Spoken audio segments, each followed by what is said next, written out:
Good day, everybody. This is Mark Reed with the Kentucky Department of Agriculture Produce Safety Program. I am the program manager. It's a pleasure to be here with the OAK Conference 2021.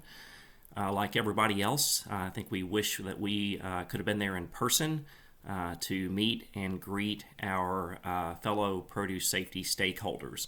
But wishing everyone a happy new year as we put 2020 behind us and look forward hopefully to a much better and less challenging year.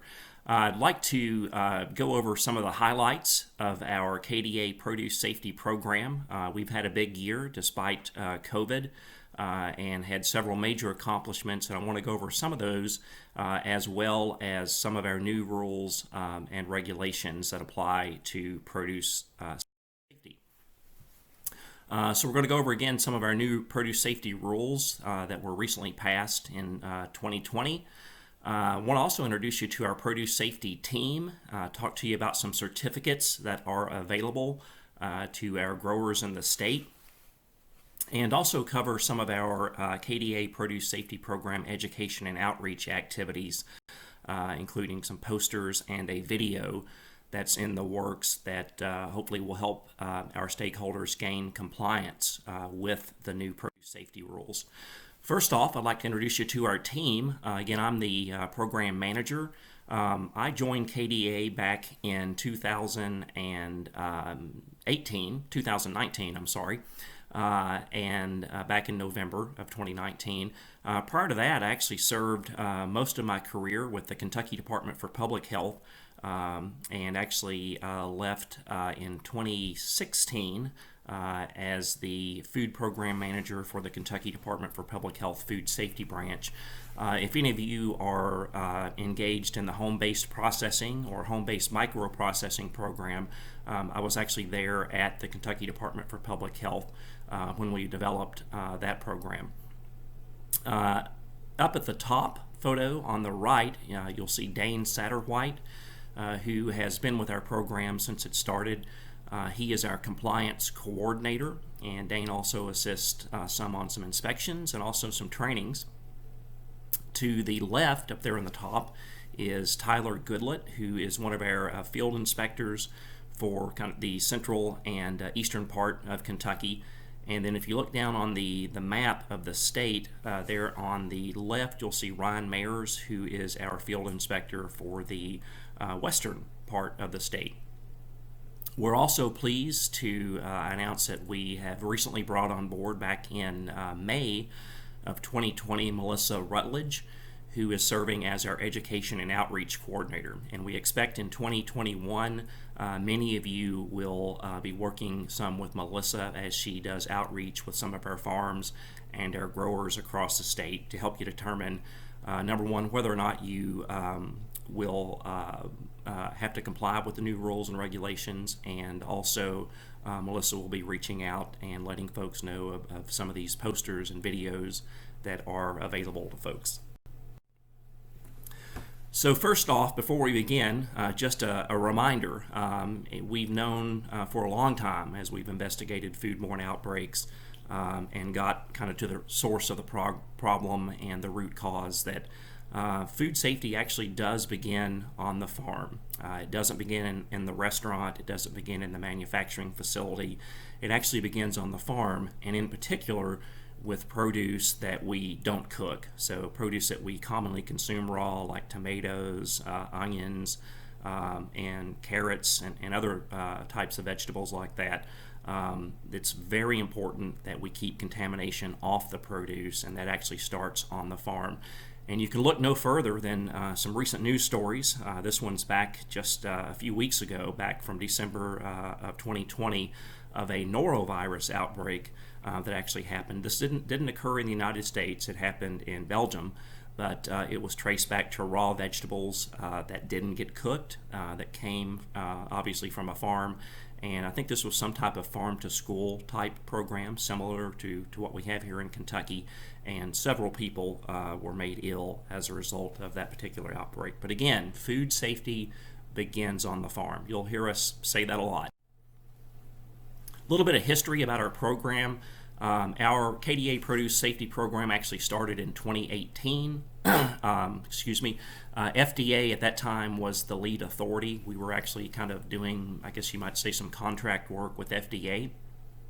But our goal from the beginning, particularly our commissioner's goal, was to get state regulatory authority so that our stakeholders, our growers, our farmers in Kentucky wouldn't have to deal with federal officials, but instead could deal with folks who were born and raised in Kentucky. Many of our folks that are on the Produce Safety Program team were actually farmers, and so that actually happened. Our state produce safety bill was passed and became effective on July 15th of 2020, and it actually created state authority for our produce safety program. We also had a produce safety regulation that was just recently passed in November of 2020. And again, these rules basically eliminated the need for FDA or federal inspection of our state or our farms in the state, and put that authority with the Kentucky Department of Agriculture. And we're really proud of that fact. And I mentioned some of our regulations and our statutes that were recently passed. And so back in July of 2020, we actually made history in Kentucky with our KDA Produce Safety Program.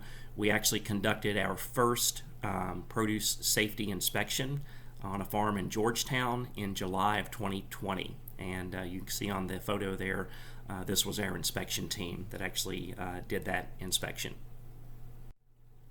A little bit of summary of our state produce safety law. Basically, in essence, what we did at KDA is adopted the federal produce safety rule by reference, so everything that's in that rule applies to Kentucky, and then we added a few additions to that rule that are state specific, and I'll go into those in some later slides. But essentially, we adopt the worker health, hygiene, and training requirements, requirements about soil amendments, things in the rule that deal with doing our best to keep wildlife out of the harvest areas. There's some requirements in there about agricultural water, and then also some requirements about post-harvest handling and sanitation. And those are all, again, part of Kentucky's rule, as they are part of the federal produce safety rule. So a little bit about our state law. Again, that law adopted the federal produce safety rule by reference. We do have some additions and exceptions. A couple of those I'll go over here, some of the highlights. One is that KDA does have the authority to go on to farms to determine whether or not they will be covered by the produce safety rule. One of the big differences between the Kentucky rule and the federal rule is that we do have a requirement for farms that have over $25,000 in produce sales. That would include, again, that covered produce and maybe any other produce that you might be engaged in as well. There is a requirement that growers complete the PSA Grower Training course. That's the Produce Safety Alliance that we're talking about. And that training course is the one that is offered by our University of Kentucky Extension partners. There is also in this requirement, if you are eligible for a qualified exemption under the rule, part of that exemption application process is that you complete this training. Some other things in our state produce safety law, we've got a stop movement order and order of destruction. Now that sounds really bad, and it is, but we expect to rarely, if ever, use this provision, and this would be used only in the event for what we call egregious conditions. So if we're doing an inspection and we, I guess as an example, see some harvest activities going on of covered produce like tomatoes, and we see livestock in the field while harvesting is going on, that might be one example of an egregious condition. There's also civil penalties in the law, which is common for state statutes, and again, we rarely, if ever, expect to use this, and again, only would be used in the most under the most egregious of conditions. But I did want to make you aware of these provisions. As I mentioned earlier, we also have a state produce safety regulation. which supplements and clarifies our statute. So these are just some highlights of some definitions that are in our regulation. Adulterated is a big one, and that basically means produce that has been contaminated, where it could make someone sick if consumed. Kind of gave you an example of egregious conditions, but it's a condition that could possibly lead to serious adverse health consequences or death if someone consumes that produce, or possibly cause an imminent public health hazard, something like a major recall, and so on. Microbial pathogens are mentioned in our regulation, and these are basically microorganisms of public health significance. And as an example, what we might be referring to there would be some of those pathogens that are commonly associated with the consumption of raw produce. So Salmonella, E. coli, O157H7, Listeria, Cryptosporidium, those types of pathogens that we commonly hear about associated with produce. That's what we're talking about.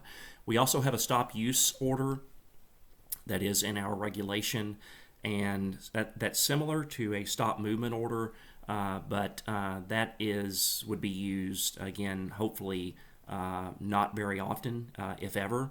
But in the event we were to see like a piece of equipment or a harvest activity, or maybe a packing shed or something like that that could contribute to produce adulteration or contaminated product, we might issue a stop use order for that area until whatever the condition causing the problem is corrected. And just as an example, I can think of maybe if there's a packing shed or packing house that might be in use and we see like a significant bird roost over some of those areas and there's bird droppings everywhere, that might be an occasion where a stop use order might be issued until that situation could be corrected. There's also a requirement in our produce safety regulation that farmers complete our produce farm survey. In the past, when we've had live events and we've been there in person, we've handed out the cards that you see here on the slide and just asked that you complete those cards and return those to us. Now, since we're doing a lot of stuff virtually, we actually also have a link on our website that you can click on and complete this survey there. And what this survey does is it allows us to build an inventory of farms that are engaged in produce harvest across the state, and it allows us to help you determine whether or not you actually would be covered under these new rules. In our regulation, we also have some inspection frequencies of farms, and we try to prioritize the frequencies based upon the risk, and we've got kind of a matrix that we use in helping us determine whether or not your farm would be considered a high risk, medium risk, or low risk farms. And a low risk farm we would inspect on a typical basis of once every 3 years.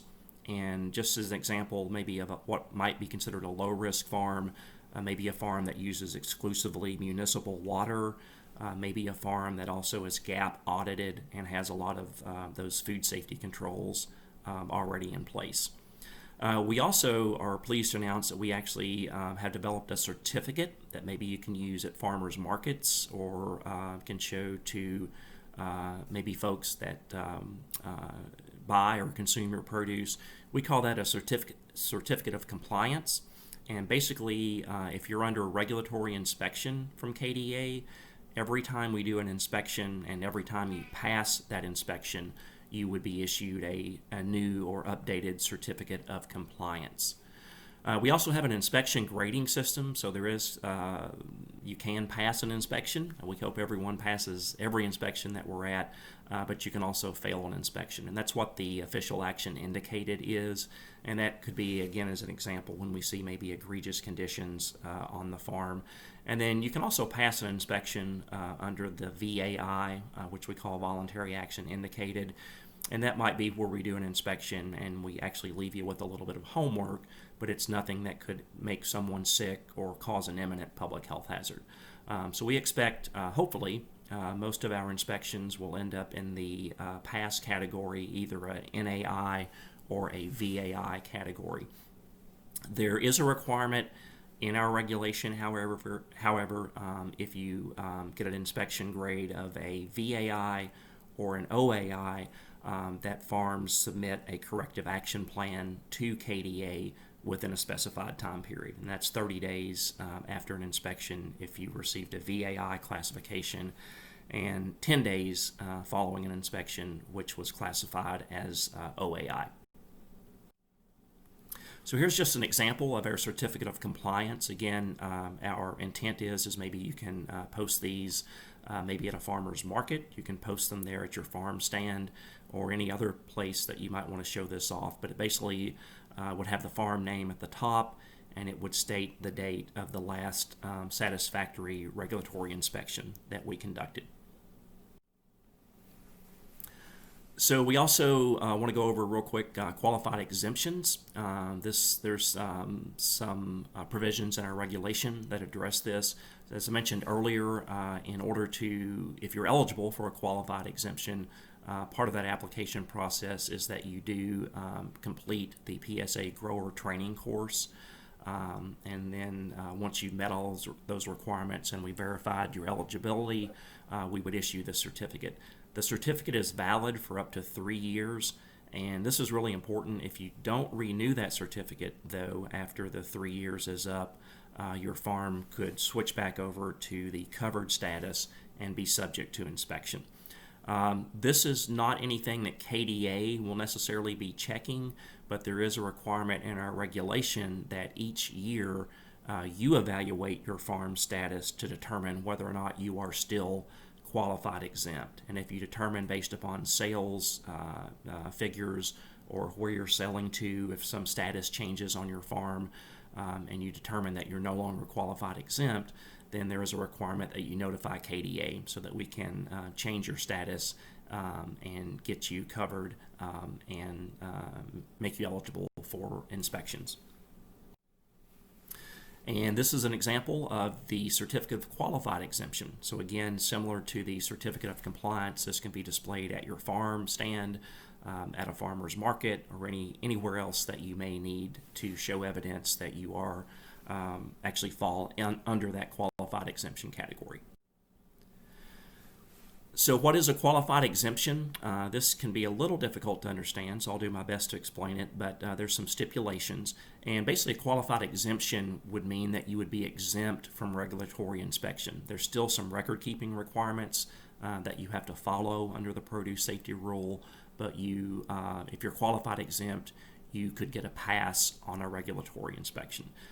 So the farm's got to have food sales, and that includes produce and anything else that's food that's less than $500,000 per year, and that's based on a 3-year average. And then the farm sales to qualified end users has to be more than sales to all other users during the previous 3 years. And so this is real important. What is a qualified end user? And that's either directly to the consumer or sales to a restaurant or retail food establishment that's either located in Kentucky or not more than 275 miles away from your farm. So if you're on a border, if you're located in Kentucky near another state, you can still be considered qualified exempt if you don't sell any further than 275 miles away. And again, there are some modified requirements for qualified exemption, and most of those deal with record keeping, and those are discussed in more detail in the PSA Grower Training. And this is an exemption or an example of an exemption certificate.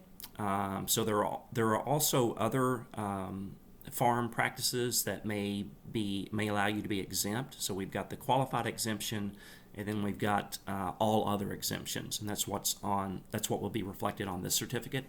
And so if you are only growing produce that's rarely consumed raw like potatoes, and that's your only crop, then you could be exempt under that rarely consumed raw provision. Obviously, if you're growing produce for personal consumption, you would be exempt. There's also a commercial processing exemption. So if you are growing tomatoes, that is a item that we do consume in the raw state, But if you're growing tomatoes and your one and only customer, for example, might be a Heinz ketchup factory somewhere, then that's produce that actually undergoes further processing. There's a cook and a kill step, and so you could also qualify for a commercial processing exemption under that example. And then there's also a micro exemption, and this is for farms that have sales of less than $25,000 per year. That's actually based upon a 3-year average, and it's actually adjusted for inflation. But that's basically an exemption for small farms. So we've got a lot of farms in Kentucky that would fall under this micro exemption category. Obviously, you may not be micro exempt forever. I think most of us, that if you first start out, maybe your first couple years sales may not be what you want them to be. They may be less than the 25,000. But as your farm grows and you exceed that $25,000 mark, at that point you need to contact KDA and our produce safety program to determine whether or not you might be covered at that point. I want to also introduce you to our KDA Produce Safety webpage. We've added a lot of information and some forms and documents on there that hopefully you'll find of use to you. First, on our webpage, we update that to cover the latest PSA Grower Training courses that we offer along with our University of Kentucky partners. So you can go to this page and find out when the next class is, find out how to register. Again, if you look on the photo to the right, you'll see that there is a place to click on to do the online produce farm survey, which again is now a requirement. And then we've also got some forms and documents on our webpage that you may find of interest. So if you think you may be eligible for a basic exemption, you can click on that, pull that form up, print it out, fill it out, and send it to KDA. Same for the qualified exemption form. And then we've got the Federal Produce Safety Rule on our page, as well as the Kentucky Statute and our Kentucky Produce Safety Regulations. Another thing we've got on the webpage, hopefully that will help you, there are some record-keeping requirements in the rules, and so we've produced at KDA a record-keeping template that will hopefully help you keep track of all those records that you may need to keep on your farm. And this hopefully can serve as a nice cheat sheet for you and a template that you can use so you just don't have to develop one from scratch. So I want to go over some important compliance dates again. So large, very large farms and large farms are actually already covered under the rule now. We've actually started doing inspections on our largest farms in Kentucky, and this says small businesses, but that will be like kind of the medium-sized farms. And the most important thing I want to emphasize now is that 2021 is going to be a big year. We expect most of our farms in Kentucky to fall under this very small business category. So again, those are farms that have over $25,000 in produce sales up to $250,000 per year. So if you fall in this category, you should be reaching out to our KDA Produce Safety Team right away so that we can help you complete that produce farm survey and help you determine whether or not you will be covered by the new rules and subject to inspection this year. So again, starting I guess sometime in the spring of 2021, we'll actually be doing inspections of these very small businesses. So I don't want you to be intimidated when you hear about regulations and statutes and regulatory inspections. So yes, KDA is the state authority that will be conducting inspections under the federal and state produce safety rules. But our number one goal, in addition to the inspection part of it, our number one goal is to make sure that all of our stakeholders, our growers, our farmers in Kentucky are aware of the new rules, and that we can provide you with the training and the information and the tools to gain substantial compliance with the rules. So our goal as we start this program and start actually doing inspections is to educate before we regulate. And even when we're on your farm doing an inspection, if there's a way that we can educate without heavy-handed regulation, we're going to do that. We want you to think of us as your partners in produce safety. And while we're on the subject of education, I do want to share with you, again, some posters that we've developed with our University of Kentucky partners, and also talk about a video that's in the works that we hope to have available maybe in July of 2021. On the top, you can see a couple posters that we've already developed. One is for proper use of the toilet. We also have one on hand washing that's not shown on the slide. And then we've also developed a U-Pick sign. So this would be specifically for U-Pick operations, whether or not you're under inspection or not. If you've got a U-Pick farm and you'd like one of these signs to post, we've got stakes on this sign. It's almost like a real estate sign. If someone has a house for sale and you see a sign staked in the yard, that's how we developed this sign. So it's weatherproofed. You can stake it in the ground and you can use it on your U-Pick operations. The photo on the bottom I actually think was from the OAK conference in 2020, back I guess in January or February of last year. So that again is myself on the left and Dain Satterwhite on the right. Again, we wish we could have been there in person this year to hand out lots of goodies and also talk to our stakeholders about the new rules. I do want to share with you that we are developing a video with our University of Kentucky partners. There is a requirement in the federal and state produce safety rule that not only does the farm manager or owner have to complete the PSA Grower Training, but once that individual has been trained, you need to provide additional training to the actual workers that are on your farm. It doesn't have to be as in-depth. It doesn't have to be like an all-day training like the grower training is, but there are some minimum training requirements for workers. So the video we're developing is hopefully something you can download or click on a link and actually have your workers watch that video, and that would satisfy those training requirements that are in the rules. And then again, we hope to maybe next year in 2022 actually be able to continue our presence at multiple conferences and association meetings across the state, so we can be there in person to answer questions for you. The PSA Grower Training, we've emphasized this a lot. Again, if you are eligible for a qualified exemption, this is a requirement under the Kentucky rules that you do complete this course. Previously, we were offering this course live and in person with our University of Kentucky partners, and since COVID, like everything else, including this conference, we've had to switch to a virtual platform, and the photo on the bottom is just kind of a screenshot of one of our offerings of this course.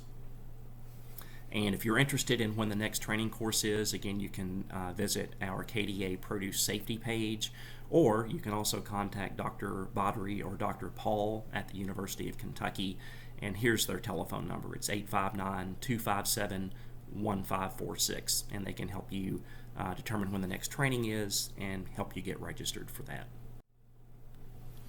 And this is just an example of the flyer that we send out every time we get a new training course offered. We have been doing monthly PSA grower training since I think about May or June of 2020. So again, these are all online right now. The class size is limited, so when you get one of these announcements, you should register right away.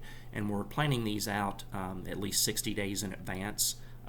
So we already have training scheduled for February and March, as well as January of 2021. So we want to give our growers and stakeholders ample opportunity to determine which date works best for you, so you can plan on which course that you want to attend. And then last, in our education and outreach area, we also are continuing to offer on-farm readiness reviews, and these are basically educational visits that you'll have some of our inspection team that will show up, also with University of Kentucky Extension partners, and we'll let you basically lead us around your farm. We'll give you some informational material that you can use to further assess how ready you are to comply and meet these new rules. But basically it's a free inspection. It doesn't count against you If we find anything that might not be totally in compliance with the new rules, but it's a way to help you determine how ready you are for a real inspection. So we're pleased to offer this, and if you're interested in an on-farm readiness review, you can contact our KDA Produce Safety Program at the number below. And we will be prioritizing on-farm readiness reviews. Again, 2021 is going to be a big year for us, as we expect most of our inspections will be on those very small farms. If you are covered by the rule, obviously you would get first priority for an on-farm readiness review. And with that, that concludes the KDA Produce Safety Program presentation. And at this point, I think Dain Satterwhite and myself will actually be on the call if you have any questions about anything that we've addressed or discussed. So thank you for viewing our presentation. Thank you to OAK for inviting us to give the KDA update, and we'll turn it over now to questions.